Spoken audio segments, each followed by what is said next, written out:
Rencananya 4 orang saksi akan memberikan keterangan pada sidang yang digelar di Gedung Kementan Ragunan, Jakarta besok. Berikut nama-nama saksi ahli yang dihadirkan jaksa penuntut umum besok. Keempat orang saksi itu adalah Muhammad Amin Suma yang merupakan ahli agama Islam, Mudzakir dan Abdul Khoir Ramadan yang merupakan ahli hukum pidana, serta Mahyuni yang merupakan ahli bahasa Indonesia.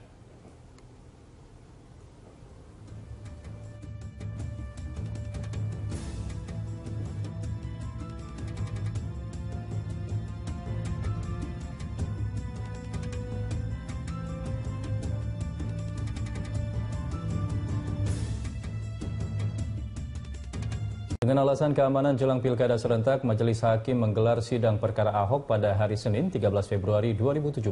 Sebelumnya, sidang perkara Ahok digelar setiap hari Selasa. Sedianya sidang akan digelar setiap Selasa, namun karena alasan keamanan jelang pilkada serentak, sidang perkara Ahok yang ke-10 ini digelar pada Senin besok. Rencananya 4 orang saksi ahli akan memberikan keterangan pada sidang besok.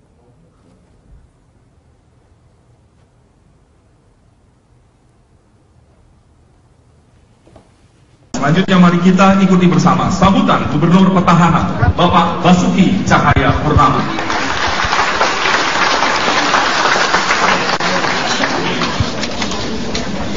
Yang saya hormati Bapak Sumarsono, PRT Gubernur, sekaligus Dirjen Oda Mendagri. Yang saya hormati Ketua DPRD, yang saya hormati Pak Wakil Gubernur Petahana besok Pak Jarod dan istri, tentu juga Pak Sekda dan Ibu, juga Ibu PKK dan para anggota pengurus, tentu saja yang saya hormati Forkominda yang mewakili, yang saya hormati dari FKUB, dan tentu seluruh pejabat eselon 1, 2 yang hadir, dan juga para dirut dari BUMD yang hadir, yang semua teman-teman media. Assalamualaikum warahmatullahi wabarakatuh. Selamat sore semua. Saya hanya bisa sampaikan terima kasih yang banyak kepada Pak PRT. Kalau PRT itu kalau dulu singkatannya gini Pak, waktu Pak Jokowi kan juga saya, itu PRT itu pembantu rumah tangga Pak. Karena ngomong L-nya susah Pak, jadi L Pak. Jadi kalau saya dulu tuh waktu ganti Pak Jokowi itu saya selalu bilang saya itu pembantu rumah tangga. Jadi kalau ini asli pelaksana tugas. Karena memang saya lihat apa yang kita titipkan. Saya waktu itu khawatir sekali masalah Bantar Gebang. Saya takut kami off ada gesekan. Nah itu diselesaikan dengan baik. Kita juga memang, saya juga tahu ada perda merubah organisasi. Tentu akan goncangan juga karena ada penggabungan. Memang kita punya tradisi ke depan makin kurangin sebetulnya jabatan struktural. 2015 awal kita juga potong 2000-an. 2017 awal kita juga potong. Nah ini saya kira berjalan dengan baik. Tentu isunya macam-macam gitu ya.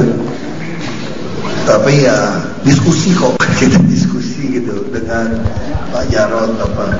Nah saya memang orangnya kalau udah cuti ya terima kasih juga. Tadi saya bisik-bisik itu jangan ninggalin open disposisi yang banyak ya Pak. Enggak. Karena dulu tiap minggu masih pulang 1-2 open. Wah kalau mesti melacak yang lama capek juga nih, mesti mulai lagi yang baru gitu ya. Nah tentu saya terima kasih, banyak hal yang dilakukan termasuk kebersihan. Memang ada hal-hal yang beliau bilang nanti tunggu kami baru kembali. Dan kita pun saya juga sampaikan, saya paling penting birokrat itu harus profesional, tidak boleh tidak netral. Soal bapak ibu punya hak pilih, keluarga punya hak pilih, tentu. Tapi saya tidak ingin bapak memilih orang hanya karena masalah jabatan. Karena undang-undang ASN ini cepat atau lambat yang nggak baik akan kepotong. Orang bertanya pada saya, bagaimana pejabat yang dulu bapak stafkan kok naik lagi di struktur? Saya bilang nggak apa-apa kalau memang diputuskan harus naik. Toh nanti sistem kita yang akan menstafkan dia kembali. Karena di DKI dengan sistem KPI yang baik, orang yang malas makin lama nggak bisa kerja sebetulnya. Nah kami tentu pernah bertanya kepada kami, kalau tidak terpilih bagaimana? Ya kalau orang calonnya pasti terpilih dong jawabnya, kira-kira gitu jawabnya kan. Tapi kami tentu bekerja dengan baik sampai Oktober. Kita kalau terpilih pun dilantiknya Oktober. Kita akan bereskan, tentu dengan sistem KPI yang baik. Kita akan banyak diskusi dengan Pak Dirjen Otda. Makanya saya terima kasih. Banyak orang berpikir kami musuhan, enggak kok, apa yang musuhan? Masa musuhan? Apalagi bos Dirjen Otda kan atasan kami nih. Atau juga nanti misalnya penilaian cepat. Ada yang berpikir kalau nanti kerjanya nggak bagus, toh kami nggak bisa ganti. Jangan salah, kami tinggal bikin surat kepada Pak PLT yang Dirjen Otda. Begitu Pak Dirjen Otda bilang iya ganti, ya ganti langsung. Orang tanda tangan jadi beliau. Nah tentu juga semua ini kami yakin lah, ini sistem kita makin lama akan makin baik karena yang penilaiannya itu. Makanya dari dulu saya katakan jangan main politik, jangan main politik. Apalagi kalau birokrat mulai bermain sara. Karena kita disumpah di bawah Pancasila dan Undang-Undang 45 kita di konstitusi. Saya katakan setiap orang yang mau melayani rakyat pasti dia seorang patriot yang harus bersandar pada konstitusi. Nah ini yang penting. Seperti kami politisi lebih repot, dinilai oleh rakyat begitu banyak. Baik kami ingin membangun sebuah sistem. Nah saya kira Pak PRT sudah sampaikan berkali-kali sistem yang dilihat. Bahkan beberapa kali ada beberapa teman bilang sebetulnya DKI ini banyak kan cuma kurang promosi gitu. Saya ibu PKK. Ibu PKK ini kerjanya luar biasa loh. Sudah mendata sampai 600.000 rumah tangga. Belum lagi yang ketok pintu lainnya dengan hati. Ini kalau kita gabung, kita dari gabung dengan BUMD, kita tahu persis ibu-ibu mana potensinya apa. Kita udah bicara aplikasi semua. Kita bicara ibu-ibu jumantik segala macam. Nanti kita bicara Bank DKI, bagaimana cara menarik tagihan macam-macam. Ini ibu PKK ini langsung kelihatan mana yang rajin mana enggak. Dan Sawisma 1 per 10 rumah. Ada yang rajin sampai 23 rumah diurusin. Nah kenapa saya tahu? Orang tinggal baca laporan aplikasi kok. Saya bisa tahu persis siapa yang ada orang tua yang sakit, siapa yang sekolah, macam-macam langsung pencet aja keluar. Dengan RPTRA yang begitu baik, ini luar biasa gitu. Nah saya kira sistem ini yang kita mau bangun, fungsi ini kita mau bangun, sehingga nanti nggak ada yang bilang ini suka, nggak suka. Saya kira selama kami situ kami sudah buktikan, saya nggak ada yang suka, nggak suka. Anda nggak suka dengan saya juga, selama kerjanya baik, aku juga suka-suka aja. Kenapa kita mesti pusing? Ya kan bagi kami, saya sudah biasa DPRD, saya selalu singkat-singkat jabatan saya. DPRD hanya 7 bulan, Bupati 16 bulan, DPR RI 2,5 tahun lumayan, Wagub 2 tahun. Ini gubernur aku nggak tahu, belum pernah ngerasain gubernur ya. Ini gubernur juga nggak penuh 5 tahun, apakah nyambung selesai atau tidak? Tapi jangan khawatir, aku nggak mungkin calon presiden, jangan khawatir gitu. Di kemarin pertanyaan di debat itu gara-gara Mas Jarod itu sebetulnya masalahnya. Jadi kami ini berbagi untuk menjawab. Jangan saya jawab melulu, karena kalau Ahok banyak ngomong banyak salahnya. Makanya sekarang berubah jadi Basuki gitu kan. Ya ketemu orang udah matur nuwun. Ya kau malam udah sugeng dalu. Yang kasar malah Mas Jarod sekarang gitu. Kita jadi Jawa banget ini. Jadi waktu itu pertanyaannya supaya saya jelaskan. Nanti yang terakhir Mas Jarod saja ya. Karena kan biasanya closing statement, pernyataan penutup. Nah pertanyaannya, apakah saudara akan mencalonkan presiden atau tidak? Waduh, kapan tanggung di rumah Jarod lagi. Saya mau ngomong, udah saya saja. Saya langsung senyum aja, pasti salah paham ini saya. Pikir saya nggak mau jawab. Benar nih, makanya pada saat ini saya mau klarifikasi. Enggak jadi calon presiden kok, jangan khawatir ya. Ini mesti jelas supaya jangan. Tapi kita tetap sampai 2019 kan punya presiden yang gubernur DKI. Nah, sistem sudah betul-betul undang-undang ASN akan kita jalankan. Jangan dengarkan juga isu Komisi 2 mau bubar, Komisi ASN. Karena saya terlibat membuat undang-undang ASN.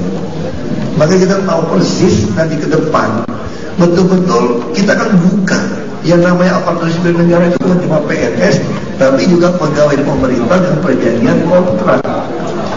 Jadi nanti kita jadi profesional ke depan ini. Kita bisa berbicara golongan ke depan sebetulnya. Saya mengerti di Kemendagri tentu terjadi pertentangan. Dulu Pak Sekjen, Ibu, dia, saya waktu di DPR pegang masalah ini. Dan kita mau lakukan. Kenapa BUMN jadi maju? Kenapa BUMD bisa maju? Karena tidak menggunakan sistem golongan lagi. Dulu nggak bisa BUMN kita. Nah sekarang birokrasi kita sama. Kenapa kesehatan bisa begitu maju? Karena dia BUMD bisa merekrut dokter, perawat. Sekarang ada teman. Golput dan jangan sampai salah pilih. Karena kalau salah pilih sengsaranya 5 tahun. Berapa tahun? Berapa tahun? Ada yang mau sengsara 5 tahun? Ada yang mau menangis 5 tahun? Jangan sampai kita salah pilih pemimpin lagi. Sengsaranya sampai 7 turunan. Jangan hilang dari ingatan kita. Kata-kata yang keras, kasar, yang menggusur rakyatnya sendiri, yang hobinya memaki-maki orang di muka publik. Bapak Ibu sekalian, jangan terkecoh oleh iming-iming, godaan-godaan. Jangan sampai salah pilih lagi katanya. Jangan sampai milih orang yang berkata-kata kasar, suka menggusur, memaki. Nah ini juga sudah jelas mungkin ya siapa yang ditargetkan itu di sini. Prof, tanggapan Anda? Kata jangan sampai salah pilih ini bukan kalimat yang baru. Pada pemilu kada 2012 ini kalimat ini pula yang dilontarkan oleh para kiai ya, oleh para pemuka agama di masjid-masjid, termasuk di Masjid LIPI ya. Saya harus berani mengatakan demikian. Jangan salah pilih, nanti 5 tahun yang akan datang Anda akan dipimpin oleh seorang yang non muslim. Itu kalimat yang lengkap yang waktu itu dikumandangkan pada saat Pilkada DKI 2012 ya. Dan kalau Anda perhatikan mengenai kalimat-kalimat bahwa jangan sampai kita memilih orang yang kasar, kemudian menggusur orang dan sebagainya, ini juga kalimat-kalimat yang diulang-ulang oleh Agus Yudhoyono. Tapi Anda lihat saat di malam begitu beliau juga ditanya oleh Pak Ahok mengenai lalu alternatif Anda untuk bikin bangunan yang mengapung itu gimana, katanya oh itu hoax dan saya tidak pernah mengajukan itu, padahal dia pernah mengungkapkan hal itu. Bagaimana kita bisa tanpa harus orang kehilangan posisi di tempat yang menjadi habitatnya, itu pembangunan bisa terjadi. Walaupun kata Ahok, bagaimana bisa terjadi kalau memang yang namanya sungai yang cuma 5 meter akan saya lebarkan jadi 30 meter, bagaimana kemudian bisa dibangun di tempat yang menjadi habitatnya itu, yang kemudian tidak bisa dijawab oleh Agus tadi malam. Oke. Tapi kalau kita bicara soal kata-kata kasar, kemudian suka menggusur, memaki, ini kan sudah sering kali kita dengar begitu ya. Ini masih peduli nggak sih orang dengan karakter atau mungkin hal-hal yang tidak sepenuhnya disetujui oleh warga DKI Jakarta yang sudah kalau buat saya mungkin untuk sebagian orang masih berpengaruh, khususnya bagi orang-orang yang terkena gusur ya, khususnya di kayak wilayah-wilayah yang boleh dikatakan di bantaran sungai dan sebagainya. Tapi bagi orang yang kemudian bisa melihat bahwa akibat digusur itu mereka kemudian menempati rumah ataupun rusunawa yang lebih manusiawi, tidak pernah lagi pusing kena banjir, mungkin persepsi mereka udah mulai berubah ya. Demikian juga kalau Anda perhatikan ya, dulu orang ribut ketika wilayah di Tanjung Priok ya, Kalijodo Anda tahu ya, digusur itu juga orang ribut. Wah, menggusur sekian banyak orang, bagaimana dengan sekolah anak-anak dan sebagainya. Begitu mereka melihat apa yang terjadi setelah Kalijodo itu diubah menjadi suatu wilayah yang boleh dikatakan ramah buat anak, buat keluarga, buat juga kaum perempuan dan sebagainya, itu tentunya persepsinya akan berubah juga. Jadi yang jadi tantangan sebetulnya yang tadi Anda tanyakan kepada Imelda, ya, teman saya di Partai Demokrat itu, harusnya beliau bisa menjelaskan kira-kira dalam satu hari terakhir ini yang tinggal berapa jam lagi, Agus itu harus meyakinkan kepada para pemilihnya bahwa dialah orang yang paling tepat untuk menjadi orang nomor 1 di DKI Jakarta. Ya, kenapa demikian? Karena Anda tahu, maaf kata, itu Pak Silvi itu menjadi posisi yang sangat negatif di dalam pasangan ini. Kenapa demikian? Karena di dalam 3 kali perdebatan beliau itu suka salah data. Yang semalam aja salah data ketika misalnya beliau mengatakan jangan ngomonglah bahwa kita sayang kepada orang cacat atau yang terkena disabilitas dan sebagainya. Coba buktikan di balai kota ada nggak gitu kan, di DKI ada nggak? Ternyata ada, dan itu jumlahnya nggak main-main, 1% dan bahkan akan menjadi 2% dari pegawai DKI Jakarta. Dan makanya kemudian Ahok bilang jangan Bu Silvi nih pejabat yang nggak pernah turun, jadi nggak tahu siapa anak buahnya. Dan itu buat saya sangat menohok. Nah, ini yang buat saya hal-hal yang semacam ini yang harus kemudian jangan sampai keluar dari pernyataan-pernyataan politik pasangan nomor 1 itu, supaya tadi saya katakan efek negatifnya itu nggak semakin membesar. Nah, kalau gitu fokusnya mereka harus melakukan apa begitu ini di hari-hari terakhir ini? Katakan pada warga Jakarta kira-kira apa yang terbaik dari mereka yang kemudian menyebabkan pasangan ini harus dipilih, ya, misalnya begitu ya. Dan kemudian apakah Silvi itu bisa menjadi perwakilan dari kalangan perempuan di Jakarta untuk kemudian bisa layak untuk kemudian dipilih. Agus juga apakah menjadi seorang yang boleh dikatakan pemimpin muda yang kemudian brilian dan sebagainya yang kemudian bisa dipilih. Tapi kalau kita lihat ya, Anda tahu bahwa yang namanya kampanye akbar itu hanya berpengaruh sebagian, tapi sebagian besar itu sangat dipengaruhi oleh bagaimana perdebatan-perdebatan politik di televisi itu. Karena di situ akan benar-benar terukur apakah Anda itu memiliki data yang akurat dan kemudian banyak, apakah Anda itu benar-benar memiliki empati terhadap rakyat, Anda memiliki passion sebagai calon pemimpin DKI, dan kemudian apakah Anda juga kemudian menguasai persoalan ada DKI dan kemudian memiliki alternatif apa yang terbaik untuk bisa mengalahkan apa yang sudah dilakukan oleh pasangan nomor 2 yang secara kebetulan hanya dalam 2,5 tahun, lagi-lagi hanya dalam 2,5 tahun itu bisa melakukan banyak hal di DKI Jakarta. Tadi Anda sebut soal tokoh sentral di Agus Silvi, itu Susilo Bambang Yudhoyono, di mana jadi top influencer juga tadi dari data kami. Nah, kalau Anda melihat ini ada kampanye akbar hari terakhir nih sebelum masa tenang begitu, haruskah dia juga memberikan orasi politik melihat ada sentimen justru kebanyakan negatif gitu yang diakibatkan oleh statement-statement dari SBY sendiri? Menurut Anda?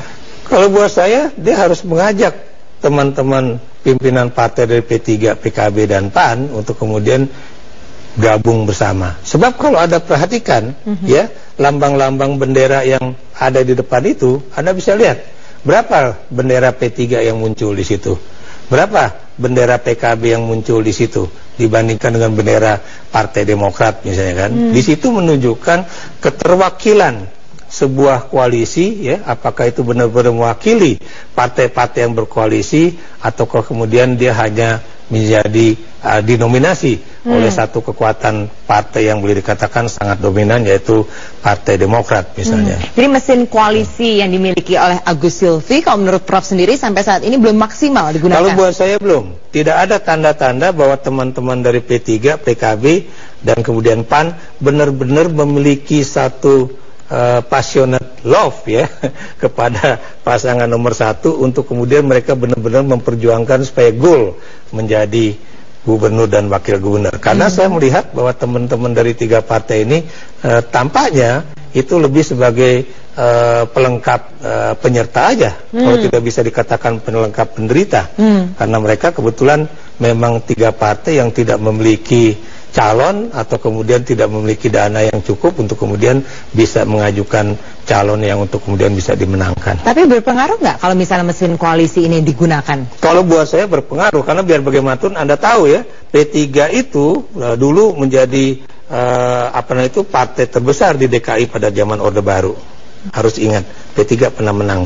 Tapi Anda tahu bahwa P3 ini secara kebetulan pecah antara P3-nya Roma Hurmuzi dengan P3-nya Pak siapa namanya? Jan Farid ya. Jadi itu juga menjadi satu pengaruh yang cukup besar ya. Dan kalau Anda perhatikan, bukan mustahil di DKI ini P3-nya Jan Farid itu lebih menguasai wilayah ketimbang P3-nya Roma Hurmuzi. Mungkin karena itu juga kah jadinya tidak bisa maksimal gitu digunakan mesin koalisi. Anda lihat ya, tokoh P3 yang ada di DPRD DKI Jakarta itu kan P3-nya Jan Farid yang ini ya. Dan Anda perhatikan juga ya, mereka yang lebih militan untuk bicara mengenai Jakarta ketimbang P3-nya Romi. Kalau saya harus berterus terang mengenai hal itu ya. Dan itu kalau Anda lihat ya, tuh mana birunya kan jauh lebih banyak, hijaunya mana. Dan saya juga tidak melihat itu mana gambar bendera PAN-nya ya. Tadi juga Prof juga itu mengatakan ada beberapa bendera PAN. PAN masih ada di situ. Mungkin ini juga karena Hatta Rajasa juga dikatakan juga akan hadir begini ya. Masih besannya SBY. Iya. Nah, Prof, kalau tadi Anda katakan juga di sini belum jelas sebenarnya Hatta Rajasa. Kalau Agus pengen menargetkan ke pemilih muda, kemudian ke Ibu Sylvi sendiri lebih ke wanita, mungkin juga ke muslimah gitu ya. Kalau kita lihat di sini. Nah, tapi apakah kampanye yang digelar selama ini gitu, selama masa kampanye sampai gongnya hari ini, mereka berhasil mencapai target audiens yang mereka inginkan? Kalau menurut tadi teman saya Melda ya, beliau mengatakan bahwa targetnya cukup tinggi ya. Yang hadir di dalam pertemuan Agus Sylvi di lapangan itu ratusan ribu. Bahkan dia bilang ada pasangan paslon yang tidak berani turun. Menurut saya itu juga nggak benar ya, karena biar bagaimanapun 3 pasangan itu pasti pengen turun ke lapangan. Satu. Kemudian harusnya dia juga kemudian menekankan ya bahwa mereka yang men-tweet dari kalangan pemilih perempuan itu lebih banyak ke Agus Sylvi ketimbang pasangan nomor 2 dan pasangan nomor 3. Walaupun lagi-lagi dari per jumlah itu memang jumlahnya cukup kecil dibandingkan mereka yang misalnya men-tweet untuk pasangan nomor 2 atau pasangan nomor 3. Jadi ini yang buat saya harusnya dianalisis ya. Dan kalau dikatakan bahwa mesin elektronik yang dimiliki oleh pasangan nomor 1 itu memang cukup canggih, karena memang itulah mereka menggunakan kalangan profesional untuk melakukan itu, dan bukan kalangan yang boleh dikatakan memiliki kebebasan dan kemudian tadi saya katakan memiliki passionate love ya, untuk kemudian mendukung tanpa adanya sisi-sisi yang lain secara ekonomi. Jadi itu yang buat saya menjadikan pasangan nomor 1 ini lebih bersifat mekanik ketimbang dari hati nurani mereka begitu. Itu yang buat saya harusnya menjadi tantangan untuk pasangan nomor 1 ini. Nah, kalau tapi pendekatannya mekanik, tidak passionate love begitu kalau tadi kata Prof Ikrar sendiri, tapi ini kan Agus bisa dikatakan orang baru. Betul. Dalam politik. Nah, Anda melihat Agus masuk ke peta politik maupun ini DKI Jakarta, tapi sudah rasa pilpres. Kalau banyak orang yang mengatakan, apakah ini cukup prestasi untuk Agus Yudhoyono? Ya, buat saya sih keberanian politik itu harus kita hargai ya. Tapi Anda juga harus ingat bahwa Anda boleh punya keberanian politik, tapi Anda juga harus diimbangi dengan dengan perhitungan politik yang matang dan kemudian intuisi politik yang besar juga. Kalau Anda lihat dari 3 paslon yang kemudian tidak menjawab secara tegas apakah Anda akan maju menjadi calon presiden, itu cuma pasangan nomor 1. Agus tidak menjawab bahwa tidak, saya akan maju, tapi dia masih menggunakan kata-kata yang bahwa itu tergantung kepada istilahnya itu ya, pandangan masyarakat dan sebagainya ya. Jadi di situ menunjukkan betapa dia masih memiliki keinginan untuk kalau memang dia terpilih menjadi gubernur, itu seperti juga Jokowi, dia akan melangkah maju untuk tahun 2019 yang mau tidak mau itu pendaftarannya harus dimulai tahun depan. Oke, baik, kita akan bahas lagi live